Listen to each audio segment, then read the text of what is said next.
Graça e paz, povo de Deus, como é que vocês estão? Felicidade sempre poder estar reunido com vocês para estudar e conhecer a Bíblia, conhecer sobre Deus, sobre esse nosso Deus maravilhoso. Antes da gente começar, vamos orar? Fecha aí teus olhos. Pai, quero te agradecer por esse dia, quero te apresentar essa pessoa, Deus querido, que colocou o desejo e o propósito no seu coração de te conhecer. Pai, permita que através desse conteúdo, desse estudo, que a mente se abra, Deus querido, que o Senhor ministre, Deus querido, como o Senhor revelou nas suas escrituras, que o Senhor fala melhor com cada um dos teus filhos, Deus. Traga algo novo, Deus, permita que experiências sejam forjadas a partir desse estudo, Pai, traga compreensão. E Espírito Santo, não nos deixe. Continua conosco, nos traga clareza. Em nome de Jesus. Amém. Ok? Vamos lá. A nossa segunda aula é o plano da salvação e introdução teológica de Gênesis. O que acontece aqui? Esse plano da salvação, ele é uma continuação da última aula, o Deus das Escrituras. Ok? Michele, como assim? O plano da salvação, o que é o plano da salvação? É o resgate que Deus fez, que a Trindade fez, da humanidade de volta para Ele. Esse é o plano, esse é o projeto. E como esse projeto aconteceu? Deus se revelou em 3 pessoas, lembra que eu já falei na última aula? Em 3 pessoas distintas. O Pai planejou, o Filho executou e o Espírito Santo aplica. Ok, show, vambora! O plano da salvação é realizado pela ação conjunta da Trindade. O Pai planeja, o Filho executa e o Espírito Santo aplica. Revelando o quê? O amor e a unidade de Deus em 3 pessoas distintas, mas inseparáveis. Deus se revela como Trindade para realizar o plano da salvação. Então, se você já teve essa pergunta na sua mente, gente, mas por que Jesus teve que vir? Ele veio para cumprir, para executar o plano da salvação, o projeto da salvação. Ok. Estamos entendidos, ok? Eu coloquei aqui algumas referências para vocês que vai mostrar a soberania de Deus no planejamento dele. Efésios, João, Romano. E tem um versículo que eu achei interessante, que eu acho importantíssimo eu falar com vocês, que é o Efésios 1, do 3 ao 5. Deus Pai nos elegeu em Cristo antes da fundação do mundo e nos predestinou. Em outra versão vai estar escrito assim: em amor nos predestinou para sermos adotados como filhos. O que Paulo diz aqui é que o amor é a motivação. O amor aqui é a motivação. Não é que o amor nos predestinou para sermos adotados como filho. Interessante que todas as vezes que fizer menção a amor na Bíblia, ele vai estar falando sempre de Deus Pai. Sim. Ok? E esse predestinou aqui, eu acho interessante eu falar com vocês, porque ele nos elegeu em Cristo, ele nos escolheu em Cristo. Você precisa entender isso aqui. Você se tornou escolhido a partir de Cristo, não antes. Se eu falar que você foi escolhido antes de Cristo, que você já estava predestinado para isso, eu vou estar afirmando que tudo que você fez de errado, tudo que você fez de mal, de ruim, estava predestinado. Você não tinha escolha. Isso não é verdade. Deus nos deu livre-arbítrio. Assim como Adão e Eva, eles tinham a escolha de obedecer, eles optaram em não obedecer. Nós também temos essas escolhas hoje em dia. Através deles entrou o pecado no mundo, através da desobediência. Então foi uma escolha. Só que quando estamos em Cristo, nós somos escolhidos. E quando nós somos escolhidos por estarmos em Cristo, Deus começa a revelar a sua predestinação ao nosso respeito. Por exemplo, eu hoje estou em Cristo. Você está em Cristo. Deus nos chama para fazer coisas diferentes. Deus colocou esse projeto no meu coração. E eu não me imagino não fazendo ele, porque eu sei que ele iria me cobrar. Ok? E isso foi o que ele predestinou para que eu fizesse. Aquilo, o meu chamado que eu tenho, o chamado que ele me entregou, que eu tenho, que você tem, o dom que o Espírito Santo de Deus te deu, ele não te deu só porque ele olhou para você e achou que combinava, não. Ele te predestinou para algo. Agora que você está em Cristo, ok? Não sou calvinista para sair dizendo por aí que existe um pedaço do povo que vai ser salvo e o outro pedaço do povo que não vai ser salvo. Não, pelo amor de Deus, não. Os calvinistas acreditam nisso, que aqueles que vão ser salvos já estão escolhidos para isso. Só que isso não é bem verdade, tá? E a referência em Efésios. Depois você pode ler com mais calma. Se tiver dúvida, já sabe, né? Só me chamar, ok? O que eu souber, eu respondo. O que eu não souber, eu oro para Deus revelar. Brincadeira, eu vou dar uma olhada nos livros. Mas sim, eu acredito também que Deus revela. Ok, vamos lá. O filho executa. As referências que eu coloquei: João, Hebreus e Filipenses. Jesus declara que veio para cumprir a vontade do Pai e dar vida eterna. Cristo, com o seu próprio sangue, entrou no Santo dos Santos. Ai, Deus, obtendo eterna redenção. O filho se humilha, tornando-se obediente até a morte de cruz. E o Espírito Santo, ele convence do pecado e guia em toda a verdade e aplica a obra de Cristo em nós. A salvação é realizada pela regeneração e a renovação do Espírito Santo. Como é que a salvação é realizada? Pela regeneração e renovação, é pelo convencimento.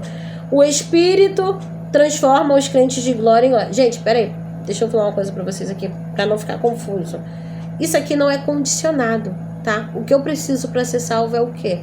Crer em Jesus Cristo. E o que é crer em Jesus Cristo é obedecer. Ai, Michele, não é...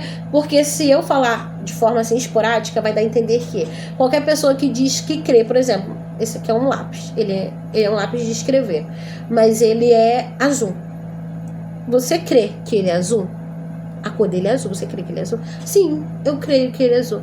Agora, você acredita que se eu disser pra você que esse lápis aqui, a cor dele pode sair azul, você acredita por causa da cor dele? Acredito, mas ele não sai azul. Não sai azul. Então, o que eu tô querendo mostrar pra vocês é o seguinte: não adianta eu dizer que creio em Jesus se eu não faço o que ele manda, se eu não o obedeço. O crer para Cristo está relacionado à obediência, porque ele viveu assim entre nós.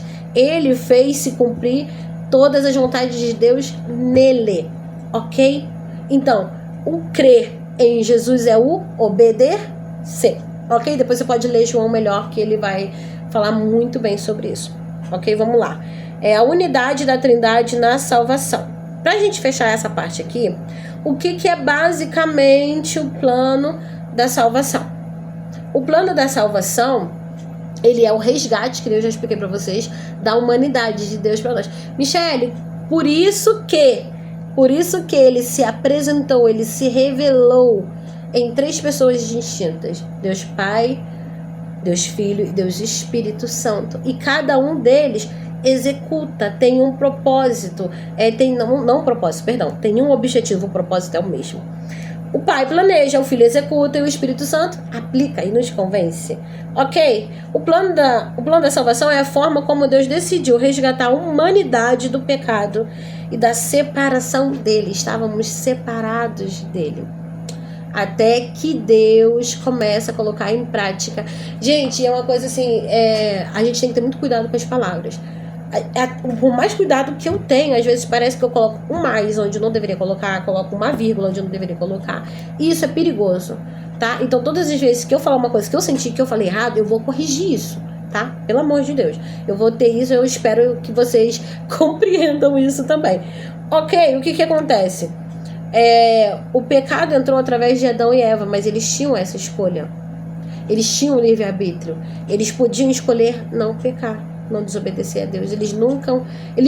Michele, tá, se eles não pecam e se eles não erram, eles nunca iriam morrer. Talvez estariam conosco até hoje. Porque a palavra do Senhor vai dizer que o salário do pecado é a morte. Então, quando eles desobedeceram, eles abriram portas para que a morte entrasse. Também através dele. Michele, mas se Deus é um Deus bom em todo tempo, por que ele permite tanta maldade? Por que ele permite tanta coisa ruim acontecer? Não é que ele permite, é que ele me deu e te deu a escolha de de optar, escolher o que fazer e o que não fazer. É eu e você que escolhemos se fazemos o bem ou se fazemos o mal. Todo mundo tem essa escolha. Para Deus acabar com a maldade do mundo, ele teria que acabar com todos os seres humanos. E ele prometeu lá para Noé que ele não faria mais isso. Ok? Bora! Seguindo, você já entendeu? Eu vou dar aqui uma resumada aqui. Você já entendeu que o projeto da salvação é o resgate de Deus. E você também já entendeu o porquê que ele se revela como trindade, como em 3 pessoas. Você já entendeu para quê? Para executar o plano da salvação. Ok? Ok. O nosso Deus é um Deus de relacionamento. Ele é um Deus de proximidade. Ele nos quer sempre por perto. Ok? Tudo isso mostra que a salvação não é obra humana. Não tem nada que você possa fazer, não tem nada. Ai, eu vou ser bom, eu vou fazer isso, eu vou me dedicar 100% disso. Não, é pela graça. É por Ele, Jesus, através de Jesus, é só por Ele. É pela graça. Mas uma ação conjunta da Trindade. E o resultado é que podemos ter paz com Deus e vida eterna com Ele. Romanos vai dizer, Romanos 5:1, justificado, pois, mediante a fé, temos paz com Deus por meio de nosso Senhor Jesus Cristo. Vamos ler de novo? Justificados, pois. Justificados quer dizer que você é compreendido. É como se Jesus... como não? É isso, porque está escrito. Jesus está dizendo para o Pai, dizendo agora, Pai, eu entendo pelo que ela está passando. Eu sei o que é sentir dor, eu já senti fome, eu já senti tristeza, aflição. Essa justificação é só Cristo que faz, porque Ele me entende, te entende, ok? E como é que você é justificado? Através da fé. Então, para você ser justificado por Cristo, você precisa crer em Cristo. E como você crê em Cristo? Obedecendo a Cristo. Ah, Michele, eu creio que ele é o Salvador do mundo, mas eu não obedeço tudo que ele manda, eu não faço o que ele deixou escrito, então você não crê nele, ok? O crer para Deus é obedecer, e se você não obedece, você não crê nele.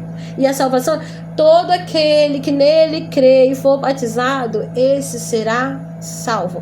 O crer nele aqui, o verbo original em grego, ele vai estar apontando para a obediência, para aquilo que ele, não é simplesmente, eu acredito que o lápis é azul e pronto, que não sei o que esse lápis azul é isso, aquilo outro, não sei o que, tal, você salva por isso. Não, se eu não usar o lápis azul, eu não acredito nele. Só que esse lápis aqui, ele não é azul, ele é só por dele por fora que é azul, porque ele é um lápis de escrever. Mas enfim, você conseguiu entender isso? Para eu crer em Cristo, eu preciso obedecê-lo. Se eu falo que creio em Cristo, mas eu não obedeço, é basicamente isso. João vai falar melhor sobre isso. Eu preciso obedecer. Sem obediência, não existe essa justificação. Aí a palavra do Senhor vai dizer o quê? Que aqueles que creem, aqueles que obedecem, porque eu acabei de explicar que o sentido da palavra no original em grego vai fazer menção à obediência. Então, aqueles que creem, aqueles que obedecem, esses são justificados por Cristo. Através do quê? Da fé. Temos paz com Deus por meio do nosso Senhor Jesus Cristo. Ok, eu tenho o costume de ler todo versículo que eu achar importante para falar para vocês. Eu vou ler, vou voltar e fazer uma compreensão textual para que sirva de aplicação. Ok? Deus criou o ser humano para viver em comunhão com Ele. No entanto, o pecado entrou no mundo através da desobediência, como eu já falei, trazendo separação espiritual, morte e corrupção. Como consequência, a humanidade não poderia por si mesma restaurar essa relação com Deus. O plano da salvação é a forma de unir justiça e amor, punindo o pecado, mas oferecendo perdão. E é incrível a gente falar sobre isso, porque a gente vai ver o nosso Deus da seguinte forma, lá bem atrás, quando ele... eu já vou começar a falar sobre isso, eu não queria adiantar, Mas, por exemplo, quando a gente vê Deus se relacionando, Ele nunca pede algo de princípio que a gente não queira fazer. Mas Ele espera com que a gente honre com aquilo que nós mesmos combinamos com Ele. Então, quando Ele diz assim, que você precisa vencer o pecado, quando Ele falou assim, você precisa passar por tudo isso, Ele não tirou isso do nada, não. Ele veio, se entregou, passou, sentiu tudo que a gente sente e dores muito maiores do que a gente já viveu. Ele viveu para poder nos justificar. E essa forma Ele uniu a justiça dele, que abomina o pecado, e o amor dele. Como Ele junta, Michele? Ele junta como? Se entregando por você. O amor dele aqui é a entrega dele, e a justiça dele é aquele ponto que eu falei, que Ele não aceita o pecado. Ele não aceita o pecado porque Ele é justo, mas Ele se entrega e Ele resgata e Ele salva. Ele pune o pecado, sim, mas Ele também oferece perdão. Quando Ele oferece o perdão, gente, isso não está dizendo que a consequência não virá, mas está dizendo que Ele te perdoa e que você volta a ter comunhão com Ele. É basicamente isso. Eu estou na presença de Deus, acontece alguma coisa, eu caio, eu vou lá e eu peco, eu erro. O que acontece? O amor dele, o sacrifício que Ele fez, o sangue dele paga qualquer dívida. Então eu posso chegar diante da presença dele, confessar o meu pecado, e se eu confessar com sinceridade e deixar, eu preciso deixar, eu vou alcançar misericórdia, eu vou alcançar o perdão de Deus, e eu vou ter o quê? Relacionamento com Ele de novo. Lembra de Davi? Davi, basicamente aconteceu isso com Davi. Ele pecou, ele caiu, ele errou. O que acontece no meio de tudo isso? Deus vai lá e perdoa ele. Mas a consequência das escolhas dele não foram apagadas. A gente tem uma interpretação equivocada quando a gente diz que Deus quis matar o filho dele, podia ter perdoado porque ele fez jejum, que não sei o que, beleza. Não. Qual é o salário? Qual é o salário do pecado? A morte. Davi sabia disso. Qual é o salário do pecado? A morte. Deus simplesmente falou para ele, olha, Davi, porque você errou. Vai estar escrito isso lá na Bíblia. Depois eu vou procurar a referência para postar para vocês. Vai estar dizendo isso. Olha, porque você errou, agora você vai ter que lidar com a consequência das suas escolhas. Quando a gente precisa ter essa maturidade de entender isso, que não é Deus nos punindo, é Deus avisando. Olha, agora você escolheu fazer isso, né? Agora você vai ter que escolher. Não. Agora você vai ter que conviver com a consequência. O ato, a ação, a atitude, a escolha de fazer ou não fazer é minha escolha. Mas a semeadura, aquilo que eu vou colher, não é opcional. Não é opcional. O que Deus está dizendo não é que Ele queria que o mal viesse sobre Davi, não. Ele está dizendo que agora ele teria que segurar o rojão e lidar com a consequência do pecado dele. Ok? E é basicamente isso. Michele, como assim? Ele voltou a ter comunhão com Deus? Sim, ele foi perdoado. Mas ele conviveu com a consequência do seu pecado. E foi tenebroso. Ok? Vamos seguir. Jesus Cristo se fez homem para assumir sobre si a culpa do pecado. Que ele não tinha culpa nenhuma, né? Pecados nossos. Na cruz ele satisfaz a justiça divina. E é maravilhoso isso aqui, porque a justiça também era dele. Enfim, já expliquei isso pra vocês, senão a gente vai ficar sempre voltando. O caminho para a reconciliação. A sua ressurreição garante vitória sobre a morte. A ressurreição dele garante vitória sobre a morte e a esperança de vida eterna. O Espírito Santo aplica essa obra na vida das pessoas, convencendo, gerando fé, transformando e santificando. Olha que interessante, não confunda isso com justificação. Justificação, quem dá é Jesus. Santificação, quem dá é o Espírito Santo. Sim, o Espírito Santo. O Espírito Santo é que fica falando, Michele, não é por aí não. Vai lá, pede perdão pra fulana que tá errado. Bora começar, sabe? entrar dentro do caminho, porque a porta é estreita. Bora começar a parar de querer andar em grupão e começar a andar em fila indiana, porque a porta e o caminho é estreito. Ok? Espírito Santo santifica, Jesus Cristo justifica. A gente não pode confundir isso, ok? Vamos lá. O plano da salvação precisou existir porque sem ele, sem esse projeto de resgate, é um grande plano de resgate, a humanidade permaneceria separada de Deus. Gente, agora olha que loucura isso. Jesus vem. Quando Jesus vem, o pecado não tem mais o poder de excluir o relacionamento que eu tenho com Deus. Por quê? Agora eu tenho a liberdade. Jesus Cristo me devolveu aquilo que o pecado tomou. O que ele me devolveu? Ele me devolveu a autonomia de poder fazer essa escolha de voltar para Cristo, voltar para Deus, confessar o meu pecado, abandonar e o meu relacionamento com Ele ser restituído. Se esse projeto da salvação não existisse, nós não teríamos acessos mais a Deus. Não teríamos mais relacionamento com Deus. Não poderíamos ser feitos herdeiros de Deus. Ok? E sem a vida eterna. Isso é a resposta divina ao problema do pecado, revelando tanto a santidade, como eu já expliquei para vocês, como o amor de Deus. Referências: 1 João e 1 Pedro. Agora que você já conhece o Deus das Escrituras e o porquê ele se revelou, vamos começar a entender a Bíblia.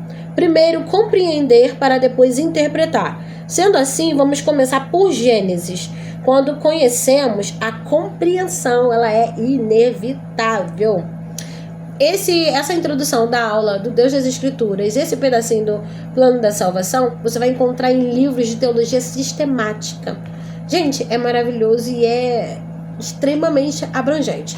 Só que o objetivo do projeto Conhecer é que você conheça sobre as Escrituras. Sim, ao longo dos estudos, a gente pode ir sim se aprofundando nesses quesitos. Só que a teologia sistemática, ela é gigantesca. Então eu trouxe para vocês, a princípio, o que eu achei que era necessário para fundamentar, para a gente dar início. Ok? Vamos embora. Michele, mas por que a gente vai começar por Gênesis se a teologia ensina que se deve começar a ler a Bíblia e estudar a Bíblia a partir de Marcos? Marcos, ele é o evangelho mais completo e o mais antigo dos 4 evangelhos, ele é o mais antigo. A partir dele foi tiradas as referências, os textos, e o autor, quem estava escrevendo, ele começou a colocar os seus pontos, as suas visões e acrescentando coisas ao conteúdo de Marcos. Por isso que você vai ver sempre uma semelhança nos evangelhos. Ok? Vamos lá. Mas por que eu escolhi começar por Gênesis? Porque quando eu comecei a estudar, o que acontece? Eu vou falar bem devagar agora, para ficar compreensível essa parte, que eu sei que eu falo muito rápido. Então, o que acontece? O Novo Testamento, você precisa ter isso em mente. O Novo Testamento, ele é uma crítica ao governo atual. Qual é o governo atual daquela época? É o governo romano, que estava sob o poder da cultura helenística. O que acontece aqui? O povo, quando Jesus começa a fazer o seu ministério, a cumprir o seu ministério, começa a pregar, começa a curar, fazer toda aquela coisa, ele está dentro de um contexto. E o contexto é o seguinte: o povo era descendente dos descendentes.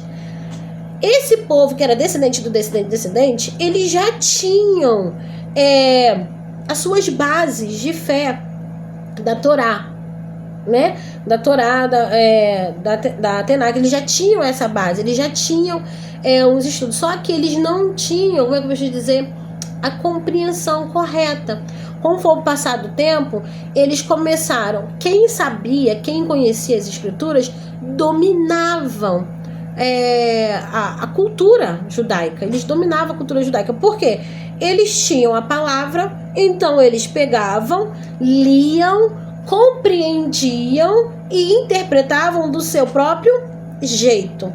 Aí Jesus vem falando e mostrando que não é daquele jeito. E para aquela cultura judaica daquela época, eles eram moldados a partir da cultura helênica. Jesus vem dizendo que não é bem assim, não. Então Jesus vem como crítica ao novo, ao governo atual daquela época. Então o Novo Testamento, ele é isso, é uma crítica ao governo atual daquela época. Ok? Foi entendido isso aí? Michele, não entendi. Pode me mandar mensagem que eu vou responder sem problema nenhum. Ok? Dentro desse contexto, a gente vai ter a Septuaginta, que vai pegar a tradução original, que é em hebraico, e vai traduzir para o grego. Para quem? Para o povo daquela época, que era descendente, mas que não tinha mais acesso ou não estava mais ligado à sua cultura, por mais que eles diziam seguir aquela cultura, mas já tinham perdido a compreensão do texto original há muito, muito tempo. Então a Septuaginta, ela faz isso, para que o povo comece a ler, a estudar, aquelas coisas todas. Enfim, vamos para o material? Por que eu expliquei isso para vocês? Para vocês entenderem o porquê que eu comecei por Gênesis. Porque quando Jesus começou a pregar, quando Jesus fazia algumas referências, ele não tinha parábolas. Sim.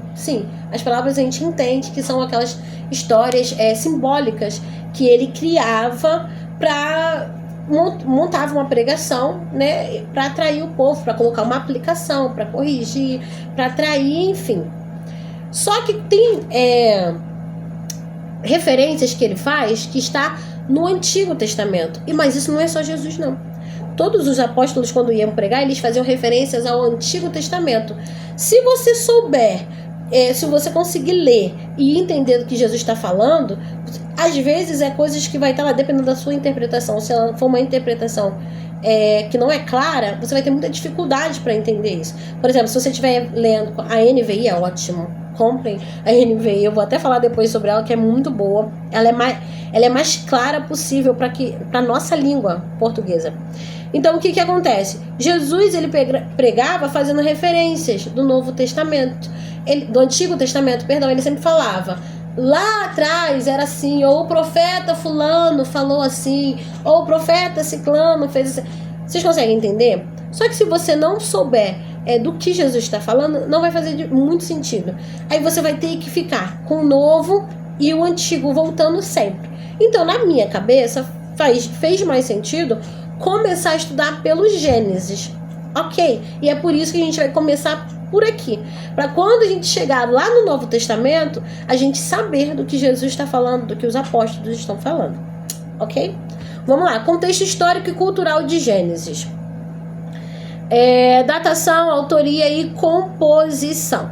Tradicionalmente, a autoria de Gênesis é atribuída a Moisés, por volta do século XV a.C., durante a peregrinação no deserto do Sinai. No entanto, estudos críticos modernos apontam para uma composição mais complexa, envolvendo múltiplas fontes orais escritas, compiladas entre os séculos XV e V a.C. Gente, isso é a teologia se modernizando. Eu não estou dizendo que Moisés não é mais o autor, pelo amor de Deus. Foi revelado para ele é. Só que teve muitas referências que fizeram parte desse grande contexto que é o Pentateuco. Ok, dentro do Pentateuco está o Gênesis, que é por onde a gente vai começar. E isso não acontece só em Gênesis, não, tá, gente? Isso vai acontecer também em Jó. A gente vai ver muito isso. Ok? Só que isso aí é problema mais pra frente. Ok, vamos lá. Eu expliquei aqui, eu não expliquei pra vocês aqui. Olha, eu coloquei escrito assim, ó. Fontes orais escritas compiladas entre os séculos XV e V a.C. Vocês devem estar se perguntando assim: Michele, 15 e 5 a.C. não seria 5 e 15? Só que a linha do tempo, de acordo com um monge chamado Dionísio, que foi ele que criou esse calendário, ele funciona de trás para frente. Então, assim, quanto maior o número, ele é mais antigo, entendeu? E quanto menor o número, ele é mais recente.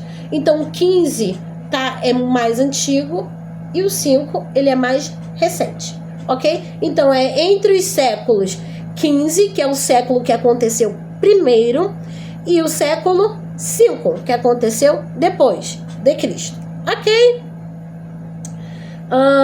O sistema de contagem antes de Cristo e depois de Cristo foi criado séculos depois do nascimento de Jesus.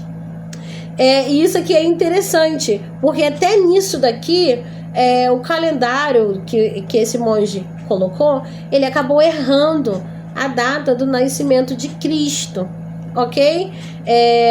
No caso, que a gente vai ver dessa seguinte forma, que a Bíblia vai falar que Jesus nasceu no tempo do rei Herodes, ok? Jesus nasceu antes da morte de Herodes o Grande, que morreu em 4 antes de Cristo. Jesus, então, gente, eu fiz aqui um trava-línguas danado, né? O que eu tô querendo dizer? Eu tô falando aqui do calendário. Que calendário é esse que eu expliquei pra vocês? Que ele era visto de trás para frente. Quem inventou isso? Um monge chamado Dionísio.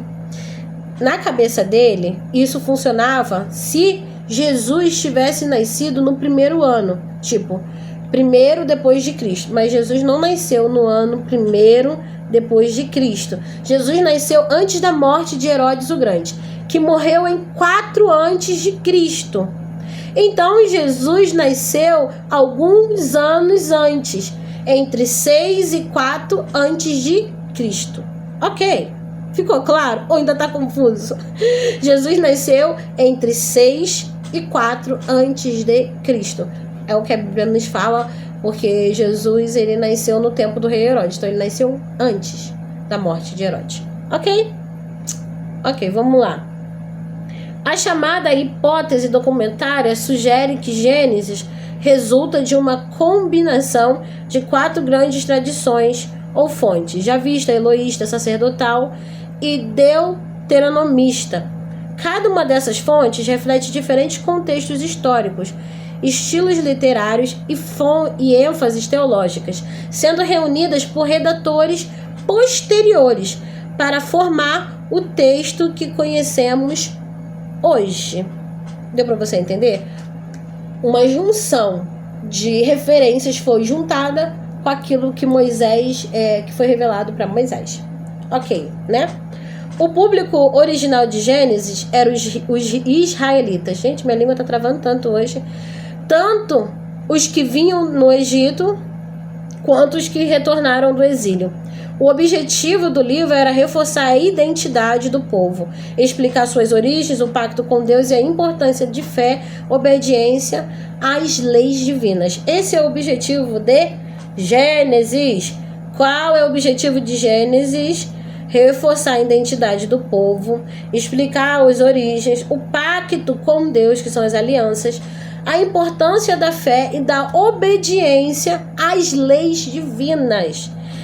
Que povo é esse, Michele? Os israelitas são os descendentes de Jacó. Mas a gente já vai chegar lá, ok? Geografia e política do Antigo Oriente Próximo. O local do Gênesis, onde isso acontece, é o Oriente Próximo. O Antigo Oriente Próximo, que está situado na Crescente Fértil. Esse aqui é o resumo geográfico deles. Aconteceu aonde? Qual a localidade disso?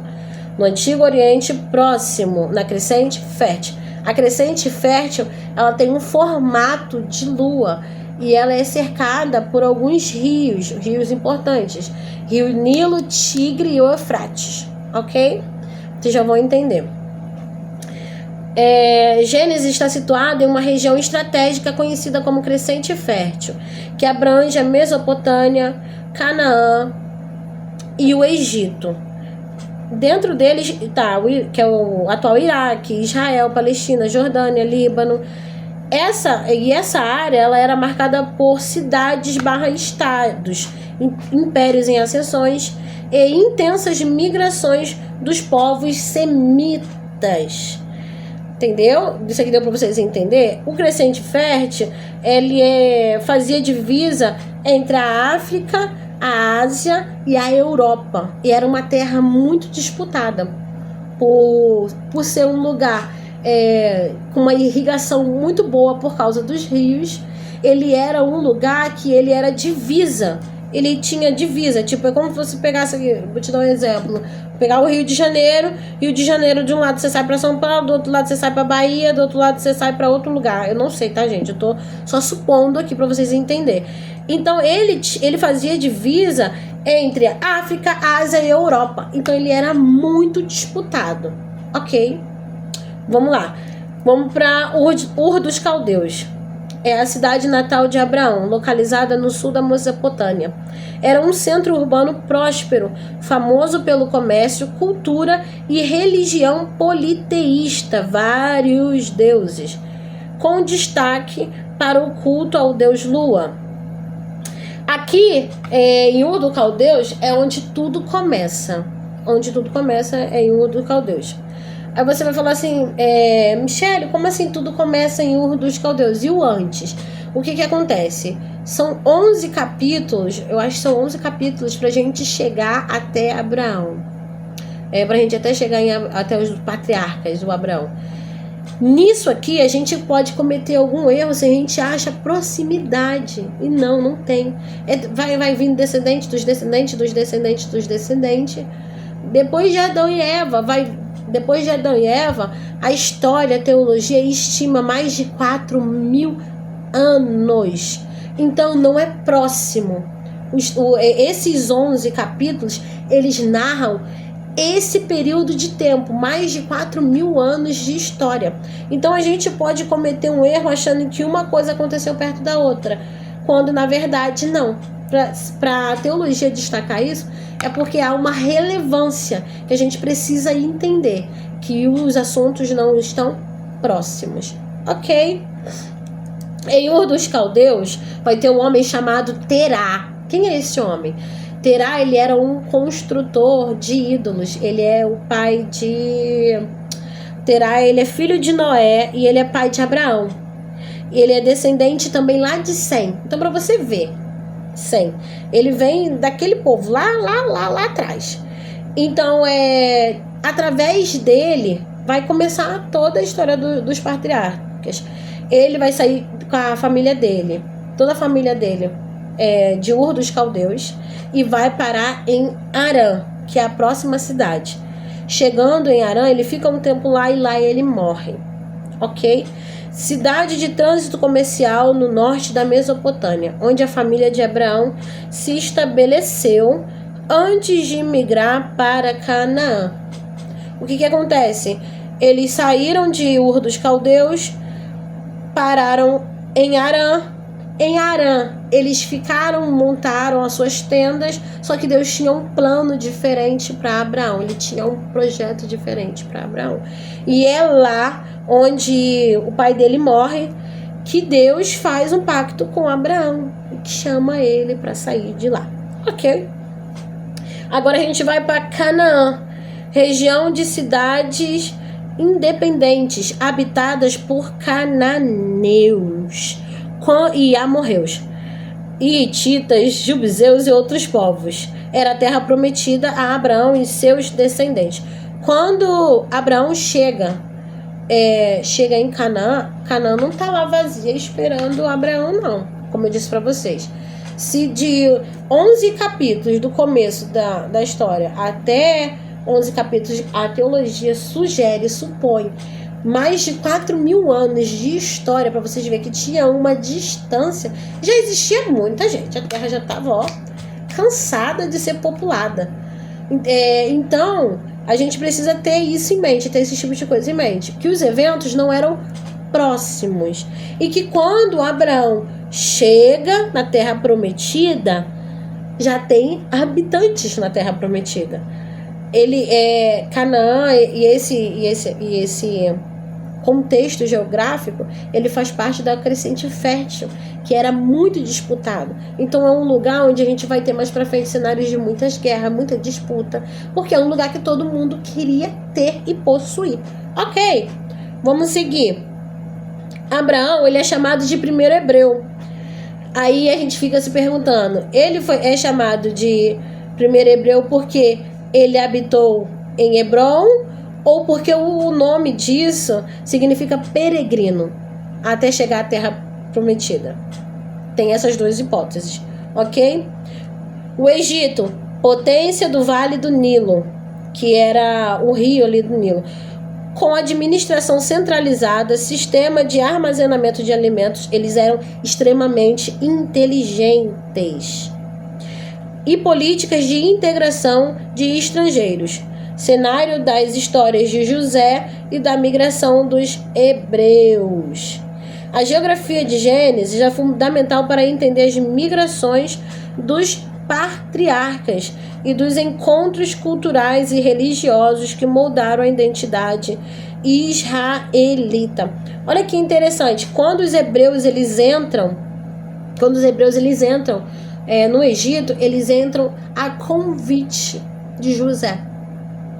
José vai, quando a família dele reconhece que era ele que estava como governador, ele faz um convite e chama o povo para ir para lá, e eles vão para lá, eles são bem recebidos durante um tempo, mas quando muda o governo, os mesmos que antes tinham sido bem recebidos, agora são escravizados, ok? É triste, né? Mas essa é a realidade. Então eles foram por livre e espontânea vontade, mas aconteceu que ao longo dos tempos, eu acredito que não foi de imediato, que deve ter, como a gente vê que a história, ela sempre vai ter um tempo, eu acredito que foi coisas de gerações talvez, e nesse período tudo mudou, tanto que tiraram José dos registros. José ainda é algo que a gente encontrou, a teologia, quando eu falo a gente, estou falando da teologia. A teologia encontrou fragmentos que provam a veracidade em disputas de Olimpíadas, coisas assim do tipo, mas eles apagaram todos os feitos de José no Egito, os futuros, futuros governantes, porque eles não queriam ter um registro, que o Deus dos hebreus livrou o povo deles, que o Deus dos hebreus é maior do que o povo deles. Então eles simplesmente apagaram isso. E tem toda uma narrativa por trás disso, só que não é aula para isso hoje. Ok, vambora. Cultura e sociedade e religião. Estamos falando do contexto de Gênesis. Já falamos da geografia. Qual é a geografia? Antigo Oriente Próximo, eu falo antes. Antigo Oriente Próximo, que estava situado na crescente fértil, que era banhado pelos rios. Quais rios? Nilo, Eufrates e Tigre. Ok. E dentro desse contexto a gente vai ter Ur dos Caldeus, Arã, Canaã, Egito, Mesopotâmia, todos esses que eu já citei para vocês. Agora a gente vai falar sobre a cultura, sociedade e religião. Tá, Michele? Estamos falando de quem ainda? Dos patriarcas, ok? A sociedade patriarcal descrita em Gênesis era baseada em grandes famílias lideradas por patriarcas, que acumulavam funções de chefe militar, sacerdote e líder político. A estrutura familiar era centrada na primogenitura, herança e alianças matrimoniais. Gente, isso aqui é importantíssimo para a gente entender. Por exemplo, quando quando o pai de Abraão morre, Deus já chama ele para ele sair daquela terra para o lugar onde Deus prometeu para ele, que é a terra prometida. Se Terá não morre e Abraão continua convivendo com eles ali, o chefe daquela família não ia ser Abraão, seria Terá, continuaria sendo Terá. Sempre era o mais velho, ok? Sempre era o pai, ele era o líder, ele era o sacerdote, enfim, era ele que tinha poder e ele que governava. E era tão gigantesco porque uma família, ela tinha capacidade de gerar tribos e tribos. todas agrupadas, todas próximas. E esse primeiro, esse o mais velho, ele era o líder de todo aquele povo. Ok, vamos seguir. A economia, eu parei aqui nos matrimônios, né? Frequentemente envolvendo casamento entre parentes próximos. A gente já sabe disso por causa de... sobre casamentos próximos que era normal para ele. A gente vai ver vários deles. A gente vai ver de Abraão, dos outros que casavam com primos, com as sobrinhas. Enfim, era normal. Até Caim casou com ou era uma irmã ou era uma sobrinha. Entendeu? Ele já sai do âmbito familiar onde estavam os pais com a esposa dele. Ele vai para uma outra terra já com a esposa dele. Ele não como é que se diz? Ele não conhece ela lá. Ele já sai de lá com ela. E quando ele chega naquela terra, lembra que eu falei para vocês que era milhares e milhares e milhares de anos. Quando ele chega em Nod, que é a terra onde Caim foi, gente, se tiver difícil de acompanhar, vocês pausam o vídeo para dar uma pesquisada, entendeu? Eu sou muito acelerada e às vezes até eu mesma acabo repetindo o que eu já falei. Então, quando ele chega em Nod, aquela terra já estava populada.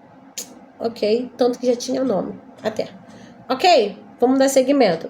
A economia era predominante pastoril e agrícola, com destaque para o pastoreio de gado, comércio de caravanas e agricultura de subsistência. Religiosamente, Gênesis reflete um monoteísmo em formação, com Deus, se distinguindo das divindades politeístas dos povos vizinhos. Práticas como sacrifícios, altares e alianças eram comuns. Gente, isso aqui, sacrifício, aliança, é muito importante a gente ter em mente e entender isso aqui, porque isso aqui praticamente vai narrar todo o Gênesis. E os próximos livros também, como o Êxodo. Enfim, eram comuns, mas reinterpretadas sobre uma perspectiva teológica única. Gênesis dialoga com muitos mitos e tradições do Antigo Oriente Próximo, como Enuma Elish, que é um mito babilônico, e a epopeia de Gilgamesh, que é um relato do dilúvio. Depois eu trago para vocês entenderem isso melhor. Mas se diferencia radicalmente apresentar um único Deus criador, soberano e ético, em contraste com os deuses instáveis e violentos das cosmogonias pagãs. O que acontece, gente? O pecado ele entrou e a gente consegue entender como a história vai se desenrolando. Como assim, Michele? Como a história vai se desenrolando? Deus ele pune Adão e Eva por causa do pecado. Eles começam a sair dali e eles começam a se dividir. Por exemplo, Caim saiu da terra onde estavam os pais deles.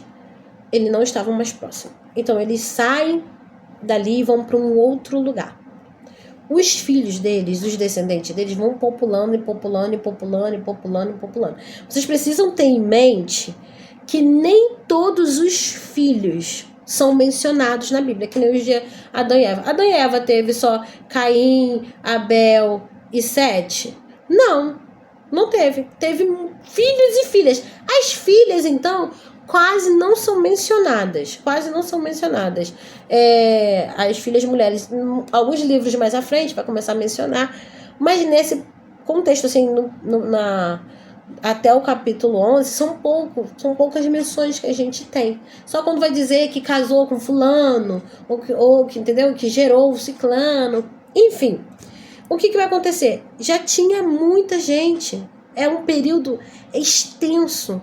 E isso responde muitas perguntas, entendeu?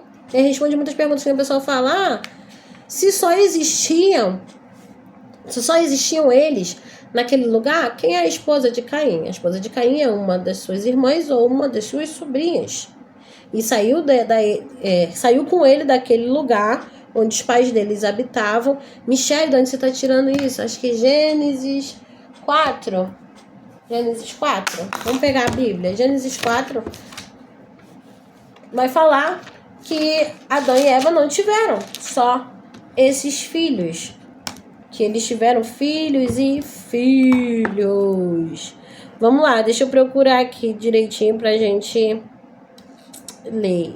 Ler. Onde ele vai falar... Não, perdão. É Gênesis 5.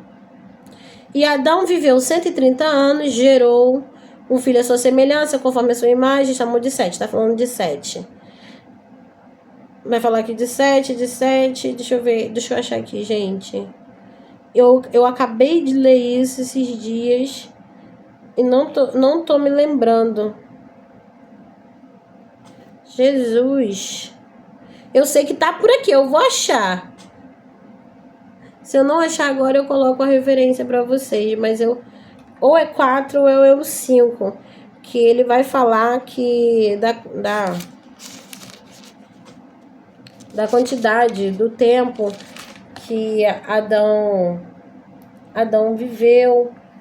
E dos filhos. Depois eu vou colocar aqui pra vocês, porque pra eu não perder muito tempo.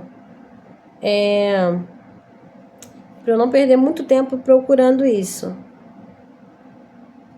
E foram os dias de Adão depois que gerou 700. Aqui, ó. Gênesis 5:4. E foram os dias de Adão depois que gerou a Sete 800 anos e gerou filhos e filhas. Então, se ele gerou filhos e filhas, uma outra coisa importantíssima é que a gente precisa entender sobre Gênesis. Gente, isso aqui é muito importante. Não está em ordem. A Bíblia ela não está em ordem cronológica. Então, por exemplo, o capítulo 1 tá descrito ali. Agora, o capítulo 2, ele não é uma sequência do capítulo 1. O capítulo 2, ele vai ser uma descrição detalhada de algum evento, de algum trecho específico que ele vai querer falar. Isso aconteceu no mesmo tempo. Ok. E a gente precisa entender isso. Aí vai falar assim, mas Michele, vai dizer que ele teve filhos e filhas depois que Caim saiu? Não faz sentido. O sentido é esse. Não está em ordem cronológica. Todas as vezes que vem depois, ele vai explicando. Ele vai explicando que nem o capítulo 5, ele fala sobre a genealogia de Sete.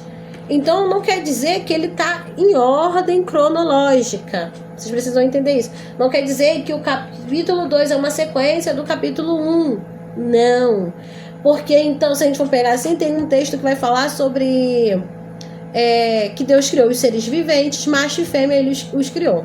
Tá falando sobre Adão e Eva. Aí alguém mal intencionado vai pegar o seguinte, vai fazer o seguinte. Vai pegar o texto e vai fazer o seguinte. Vai dizer que Adão teve uma mulher antes de Eva. Porque o texto vai dizer lá no capítulo 1 que Deus criou macho e fêmea. Macho e fêmea Deus os criou. Só que mais à frente, quando Deus vai falar sobre a criação da mulher, Adão vai falar e vai dizer assim, esse agora, gente, é gritante.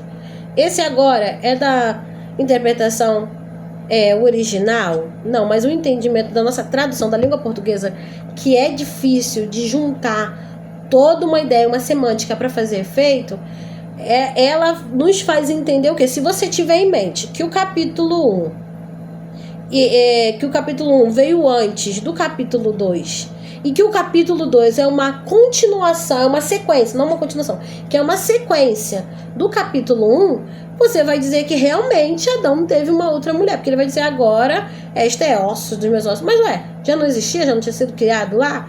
Então é assim que a gente desmitifica, ok? O capítulo 2, ele não é uma sequência do capítulo 1. Ele é um detalhamento do que aconteceu no capítulo 1. E isso vai acontecer muito durante a Bíblia. Por isso que a gente, às vezes, vai ter algumas dúvidas e vai gerar algumas contradições na nossa cabeça. Então, você vai fazer o quê? Você vai comprar uma Bíblia da NVI. que é a tradução mais clara possível. É a melhor tradução, gente, para vocês estudarem a Bíblia. Para mim, estudar a Bíblia, que eu acredito, ela é a melhor pra gente aprender, porque ela é clara e objetiva. Ok? E ela corrige muito desses garfos que a gente acaba cometendo de interpretação. Então, eu não posso pegar... O Gênesis, como a maioria dos livros bíblicos, eles não estão descritos por ordem cronológica, eles estão descritos por ordem narrativa. Isso significa que a história precisa ser contada. Primeiro eu conto a história e depois eu dou detalhes da história, ok? Se eu não quiser dar o detalhe da história, eu também não dou. Mas o que acontece basicamente é isso: eu dou a história, depois o detalhe da história, ok? Agora, o tempo que aquilo aconteceu, o período que aquilo aconteceu, não é exposto, mas a teologia explica quase todos eles. Ok? Vamos lá. Vamos falar sobre os costumes sociais e religiosos dos povos em Gênesis. Os patriarcas hebreus, que são Abraão, Isaque, Jacó e José, eram líderes de clãs nômades ou seminômades, vivendo em tendas, deslocando-se por motivos de sobrevivência, comércio ou conflito. A liderança era transmitida por bênção e primogenitura. Lembra lá de Esaú e Jacó, que lutaram por causa da primogenitura? Que Jacó enganou o seu irmão para tomar a primogenitura dele? Esaú não ligou, mas isso era algo muito poderoso e foi o motivo das bênçãos de Jacó. Mais frequentemente envolvia disputas e negociações familiares, como no caso que eu acabei de falar, de Esaú e Jacó. A arqueologia, especialmente as tabuínas de Nuzu e os documentários de Mari, revelou que muitos costumes descritos em Gênesis, como a adoção de servos como herdeiros e o uso de concubinas para gerar filhos em casos de esterilidade e a negociação de direitos de primogenitura eram práticas comuns aonde? Na Mesopotâmia. Aonde estava o quê? Aonde estava o povo hebreu, aonde estava o povo de Canaã, ok? Do segundo milênio antes de Cristo. Aí aqui vai ter alguns exemplos arqueológicos que eu coloquei para vocês.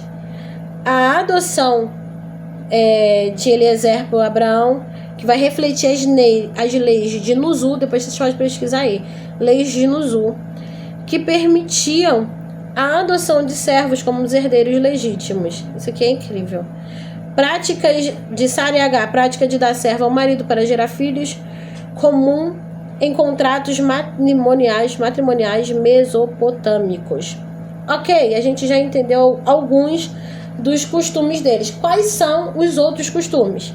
Costume de família patriarcal. O pai era o chefe absoluto, responsável por decisões, alianças e fé da família. Primogenitura. O filho mais velho herdava a bênção e a liderança. Mas Deus, além da primogenitura, gente, Deus pode escolher. Sim, foi o caso que ele fez com Jacó. Hospitalidade era costume do povo hebreu receber bem os visitantes. Isso era uma obrigação sagrada. Abraão recebe anjos em Gênesis 18 com refeição e descanso. E também os sacrifícios e a circuncisão. Os sacrifícios, eles expressavam a devoção e gratidão. O altar, ele era um símbolo de encontro com Deus. Como exemplos disso, Caim e Abel, Noé após o dilúvio, oferece sacrifícios como resposta de gratidão. Só muitos anos depois, a lei mosaica, ela pega os sacrifícios e torna ela regras para expiação dos pecados, gratidão e comunhão. Olha que interessante isso aqui. Tudo que Deus, quando você vai ver na história, tudo que Deus vai pedir, não é algo que ele tirou do nada, que nem essas alianças de sacrifício. A gente vai ver alguns profetas mais pra frente, profetas de Deixa eu ver um que vem aqui na minha mente. De Malaquias, por exemplo, que eles já estavam fadados, eles não queriam fazer mais aquilo. Só que Deus, ele honra aquilo que foi instituído pelos homens. Não saiu do nada. Noé, quando o dilúvio passou, ele vai, separa um sacrifício e apresenta ao Senhor como forma de gratidão. Foi Deus que pediu para ele fazer aquilo? Não, Deus não pediu para ele fazer aquilo, mas ele fez. Ok? Tem alguma coisa entrou aqui na minha boca. Enfim, Deus pediu para ele fazer isso? Não, Deus não pediu para ele fazer isso, mas ele fez. Ok? Tirei. Mas ele fez. Então os sacrifícios eram o quê? Começou a partir do próprio povo. Eles começaram a fazer. Então Deus olhou para isso e ele viu que servia também para expiação de pecado. Quando eles inventaram isso, Noé e os descendentes que começaram a replicar isso, Caim e Abel também fizeram isso. O objetivo era agradecer, não era ter os seus pecados perdoados. Só que Deus viu que o pecado aumentou de uma forma gigantesca, que ele vai, chama Moisés, explica para Moisés que isso também pode servir para expiação de pecado. Deus sempre querendo trazer o povo de volta. Sim, Deus sempre querendo caçar um caminho para a comunhão de novo. Ok? Agora, a circuncisão era o sinal da aliança com Deus, marcando a liberdade espiritual e separação dos outros povos. Era o símbolo de continuidade da descendência de Abraão, que não tinha filhos.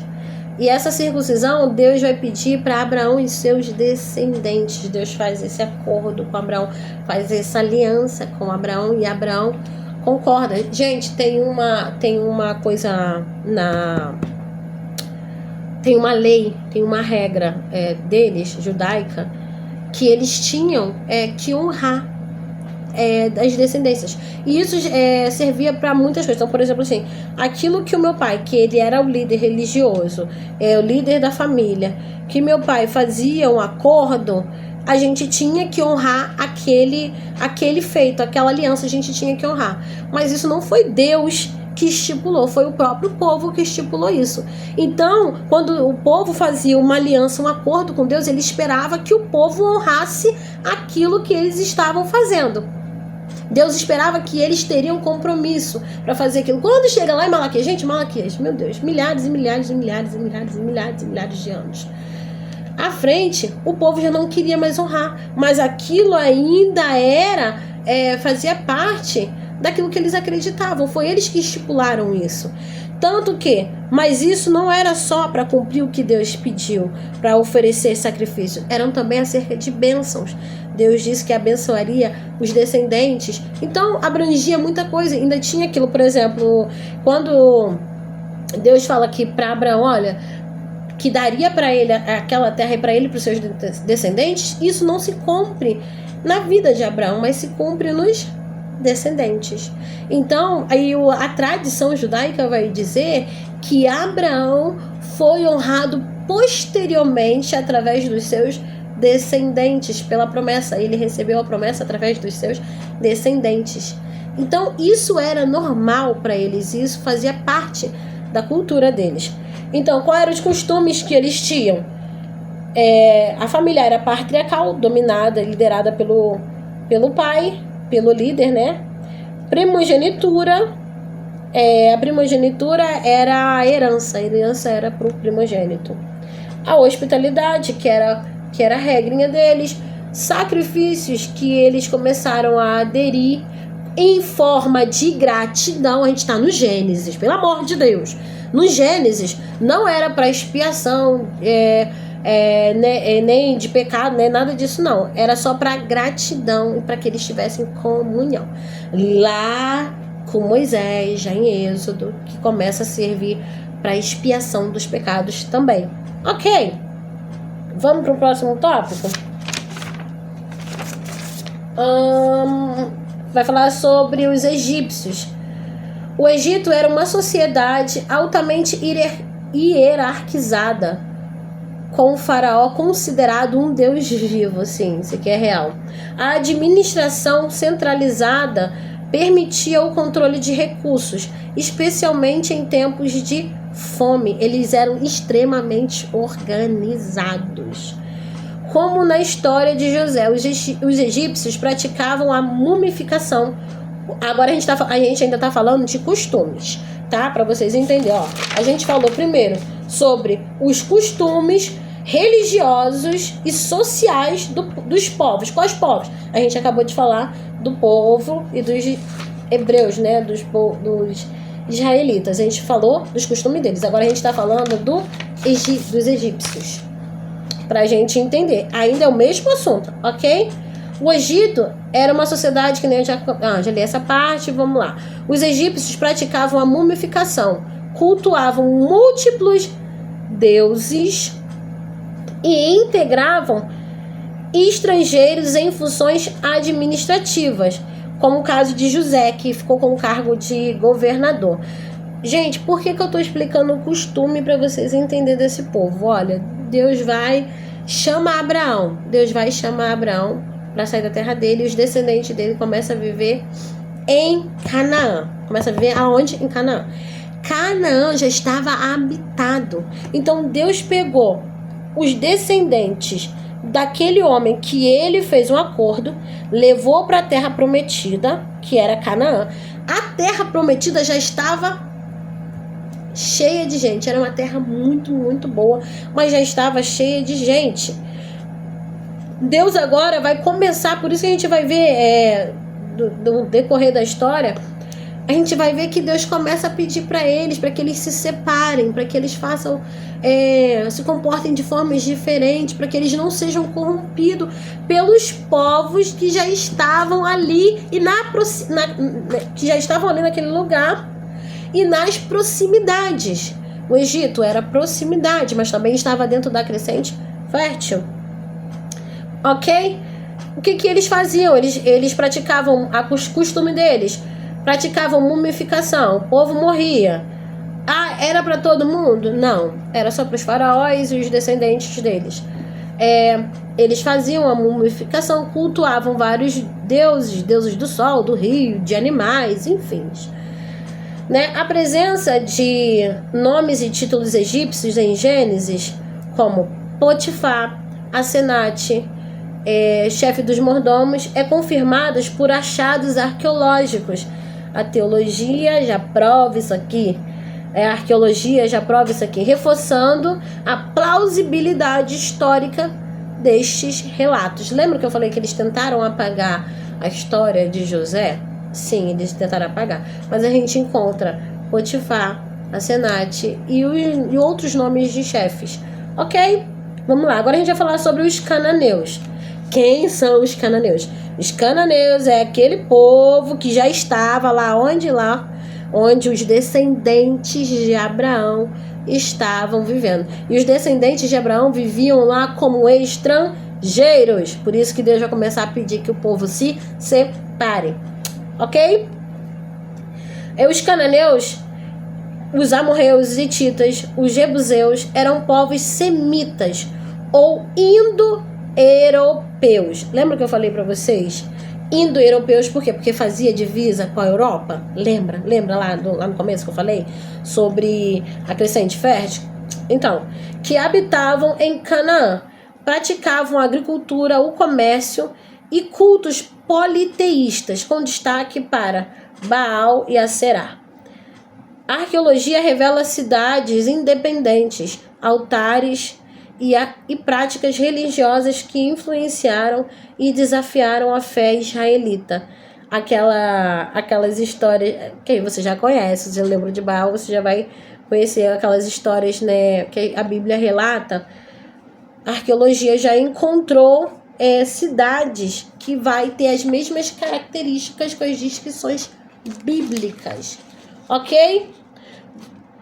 Então, basicamente, a nossa aula foi sobre isso. Deixa eu continuar aqui. A convivência e os conflitos com esses povos são temas recorrentes em Gênesis, especialmente nas alianças, disputas territoriais e casamentos mistos. É aqui em Canaã que Abraão vive com seus descendentes como estrangeiros. E Deus começa a pedir ele para que ele se separe, porque aquele povo tinha práticas de fazer sacrifícios humanos em alguns rituais, prostituição cultural e muitas outras abominações. Deus pegou os herdeiros, os descendentes de Abraão e colocou eles neste lugar. A terra era boa, porém, contudo, o contexto era corrompido. É por isso que Deus vai fazer mais à frente, lá para Moisés, vai entregar uma listinha de coisas, de como Deus queria que eles estivessem, para que eles fossem distinguidos daquele povo local. Ok? Essa foi a nossa aula. Ela falou sobre costumes e a gente conseguiu entender bastante coisas sobre isso. Aí falou sobre geografia do local. E, gente, lê o material com calma. Façam suas anotações. O material está bastante rico. E eu acho que, a partir disso, a gente vai ter já bastante compreensão do contexto histórico para interpretação, tá? Deixei algumas atividades aí para vocês, para servir de memorização, ok? Qualquer dúvida é só chamar. Espero que Deus abençoe rica e abundantemente o seu dia. Gente, me perdoa qualquer erro, qualquer distração. Eu fico preocupada com outras coisas, minha mente às vezes fica divagando, mas quando você puder, ora por mim, apresenta a minha casa, a minha família ao Senhor, tá bom? Beijo, beijo, que Deus abençoe rica e abundantemente o seu dia.